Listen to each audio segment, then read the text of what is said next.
नमस्कार दोस्तों, मेरा नाम निशांत चौधरी है और मैं शहीद Sukhdev college of business studies में बीबीए एफआईए के फाइनल ईयर का छात्र हूँ। यह वीडियो प्रोफेसर नरेंद्र कुमार निगम के गाइडेंस में बनाया गया है और इस वीडियो के थ्रू हम फाइनेंशियल लिटरेसी को बढ़ावा दे रहे हैं और चाहते हैं कि देश के लोग बेहतर फाइनेंशियल डिसीजंस ले पाएं। इस वीडियो में हम एक काफी महत्वपूर्ण फैसले के बारे में बात करेंगे जो हर किसी को अपनी जिंदगी में कभी ना कभी तो लेना पड़ता है। Whether you should buy a house और रेंट वन। क्या आपको घर खरीदना चाहिए या फिर किराए के घर में रहना बेहतर है? इसका जवाब देने के लिए हम दो चीजों को एनालाइज करेंगे। पहले बात होगी फाइनेंशियल एंगल की, जो ज्यादा प्रैक्टिकल होगा एक कंक्लूजन के लिए, और फिर इमोशनल एंगल से भी इस सवाल का जवाब दिया जाएगा। साथ साथ हम कुछ एक्सेप्शंस पे भी गौर करेंगे जिनके कारण किसी का फैसला हमारे फाइनल कंक्लूजन से अलग हो सकता है। तो चलिए अपने वीडियो के पहले भाग को शुरू करते हैं, जहां हम एक घर खरीदने की कॉस्ट को कंपेयर करेंगे उसी घर को किराए पर लेने की कॉस्ट से। आइए पहले घर खरीदने की मेजर कॉस्ट पर विचार करते हैं। यहाँ दो अजम्पशंस लेना अनिवार्य है। पहली, जब आप घर खरीद रहे होते हैं तो घर की फाइनेंसिंग मुख्य रूप से सेल्फ फाइनेंसिंग और बैंक लोन से होती है। हम उन मामलों पर विचार नहीं करेंगे जहां लोग प्राइवेट मनी लेंडर्स जैसे कि रिश्तेदारों या दोस्तों आदि से पैसा उधार लेके घर बनाते हैं।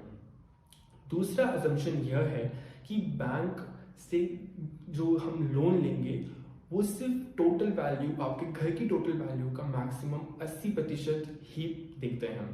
तो मतलब अगर आपकी ड्रीम घर की कीमत 1 करोड़ है तो कोई भी बैंक, चाहे वो प्राइवेट हो या पब्लिक, मैक्सिमम 80 लाख लोन के रूप में प्रदान करेगा और बाकी 20 लाख की व्यवस्था आपको खुद ही करनी पड़ेगी। इन दो असम्पशंस की बेसिस पे एक घर खरीदने की कॉस्ट 3 प्रकार के होते हैं। पहला, आपका डाउन पेमेंट का कॉस्ट। ये एक डायरेक्ट कॉस्ट नहीं है पर नोशनल कॉस्ट है, क्योंकि जो भी सेविंग्स आप इन्वेस्ट करेंगे घर खरीदने में वो आप कहीं और इन्वेस्ट कर सकते थे, और ये काफ़ी ज़रूरी फैक्टर होता है फाइनेंशियली डिसीजंस लेने का, जिसमें हम अपॉर्चुनिटी कॉस्ट देखते हैं किसी भी इन्वेस्टमेंट का। ये पैसा जो आप घर खरीदने में लगाएंगे, इसी को कहीं दूसरी जगह लगाकर और पैसा कमा सकते थे। जो इंटरेस्ट आप बैंक लोन्स पे देंगे वही आपके घर खरीदने का दूसरा कॉस्ट बनेगा।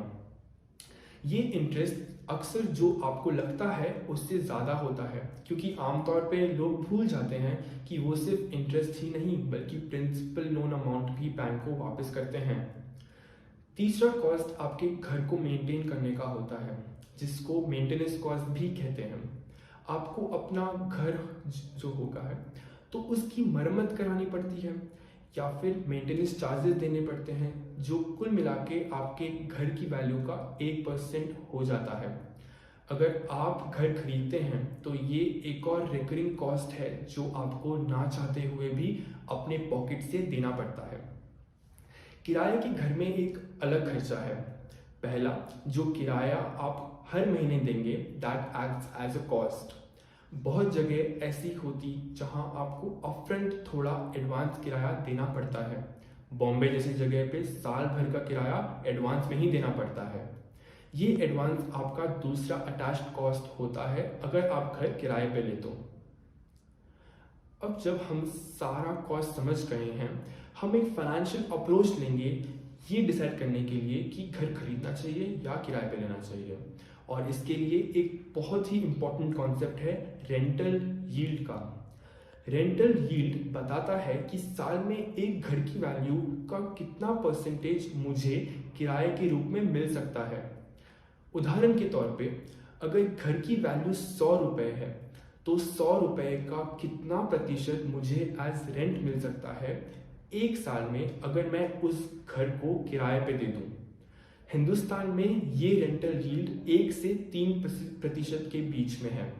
इसका मतलब ये है कि अगर आप उस 100 रुपए वाले घर को रेंट पे देंगे तो साल में आपको सिर्फ 1 से 3 रुपया ही किराए के रूप में मिलेगा। तो अब हम एक प्रैक्टिकल एग्जांपल लेंगे रेंटल यील्ड कैलकुलेट करने के लिए। गुड़गांव में एक आलीशान घर है जिसका वैल्यू 5 करोड़ रुपए है। मकान मालिक इस घर में रहने का महीने का रेंट 55,000 मांग रहा है, जो कि साल में करीब 6.25 लाख रुपए होंगे। अब इस घर का ईयरली रेंट को डिवाइड किया जाए उसके बाइंग प्राइस के साथ, जो कि उसकी वैल्यू है, तो हमें इस घर का रेंटल यील्ड मिल जाएगा। तो ये 6.25 लाख रुपए को 5 करोड़ से डिवाइड करके हमें रेंटल यील्ड 1.32% की बनती है। इसका ये मतलब है कि उस मकान मालिक को अपने घर के लिए हर साल 1.32% रेंट मिलता है। और अगर किराएदार के पॉइंट ऑफ व्यू से देखा जाए तो हर साल उस 5 करोड़ के घर में रहने के लिए उसे सिर्फ उसका 1.32% देना है। इसका मतलब ये है अगर घर की वैल्यू और किराया फ्यूचर में सेम ग्रोथ रेट पे बढ़ते रहें तो 100 साल तक वो किराएदार उस घर में रह सकता है, तब जाके वो घर की वैल्यू किराए के रूप में दे चुका होगा। और उस मकान मालिक को किराए से अपने घर की वैल्यू 100 साल के बाद ही मिलेगी।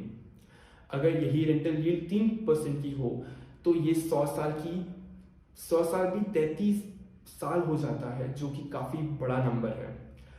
अब जब हमने रेंटल यील्ड का कॉन्सेप्ट समझ लिया है, इसको इस्तेमाल करके दोनों ऑप्शंस को आसानी से कंपेयर किया जा सकता है।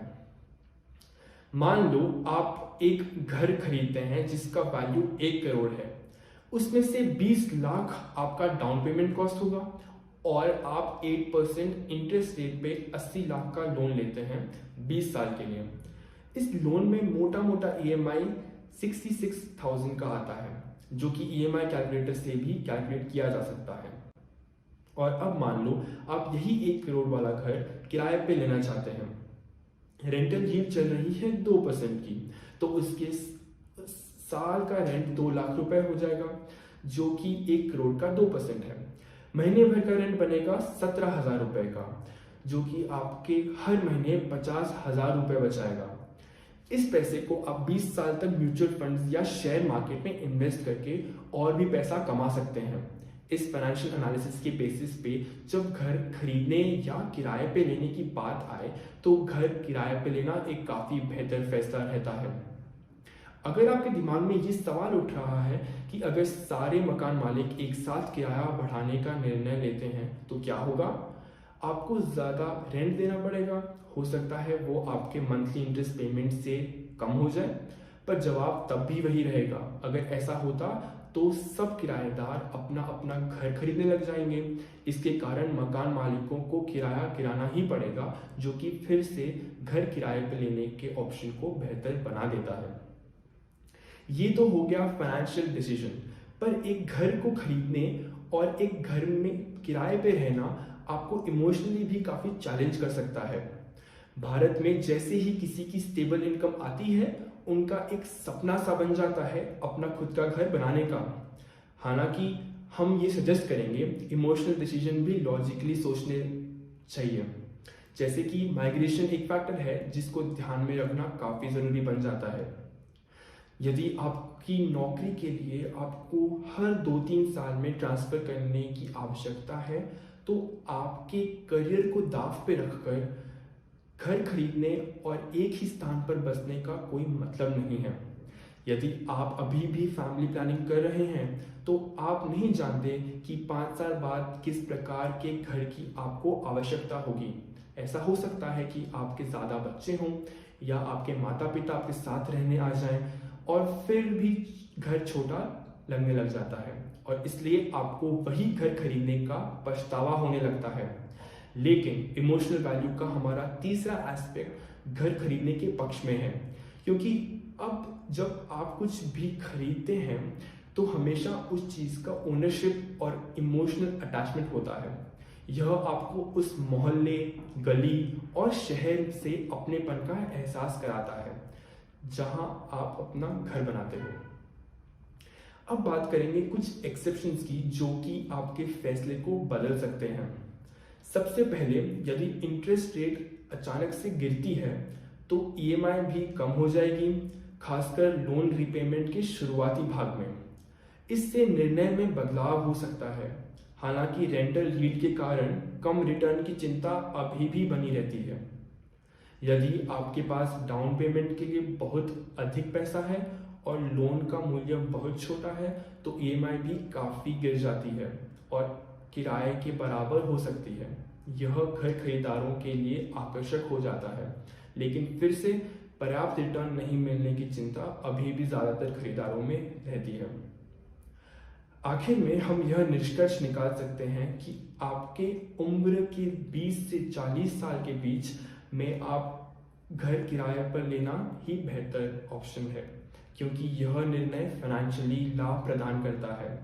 हालांकि कुछ इमोशनल फैक्टर्स हैं, जैसे कि बिलोंगिंगनेस और ओनरशिप की भावना, जो कुछ लोगों के लिए महत्वपूर्ण हो जाती है। यह हमें वीडियो के अंत में लाता है। हमसे जुड़ने के लिए आपका बहुत बहुत धन्यवाद और हम आशा करते हैं कि हम आप में से कुछ लोगों को घर खरीदने या किराए पर लेने का निर्णय लेने में मदद कर पाए। धन्यवाद।